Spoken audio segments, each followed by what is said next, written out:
ఒక అడవి ఉండేది. ఆ అడవిలో తెలివైన నక్క ఫిజిల్ అని ఉండేది. ఆ నక్కకి ఎప్పుడు ఉత్సాహం చాలా ఎక్కువ ఉండేది. ఇలా చూడు ఫిజిల్, నాకు కిరీటం పోయింది. నేను అందరి ముంగట దొంగ కిరీటం పెట్టుకొని నటించాల్సి వస్తుంది. ఆ కిరీటం లేకపోతే నేను ఈ రాజ్యాన్ని పాలించలేను. ఎలాగైనా ఆ కిరీటాన్ని వెతికి పట్టుకో. ఇక్కడ కూడా లేడు. పడా పాపం ఫిజిల్ వెతకని చోటంటూ లేదు. ప్రతి చోటు వెతికేశాడు. ఇంకా తనకు వెతకడానికి ఒక గుహ మాత్రమే ఉంది. ఆ గుహకి వచ్చాక పెద్ద మెరుపు వచ్చింది. ఆ మెరుపుతో ఫిజిల్ కళ్ళు మొత్తం కాంతితో నిండిపోయాయి.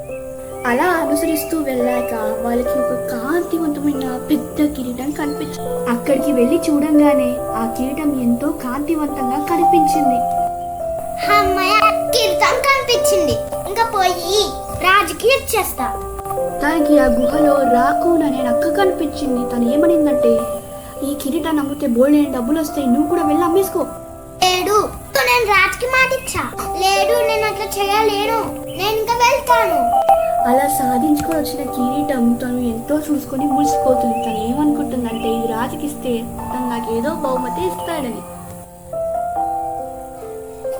చూడండి రాజుగారు, మీరు చెప్పినట్లే కిరీటం తెచ్చాను. అమ్మో, ఫిజిల్ తెచ్చేశాడు. దానికి మెచ్చి రాజు ఫిజిల్కి 4 కిరీటాలు ఇచ్చేశాడు. దానికి మెచ్చి ఫిజిల్ ఆనందంతో కిరిబిక్కిరైపోయాడు. ఇంకా అప్పటి నుంచి ఊర్లో వాళ్ళు ఫిజిల్ ఎవరు అని అడిగినా తను ఒక హీరో అని చెప్పేవారు. అసలు నేనేనా అనుకునేవాడు.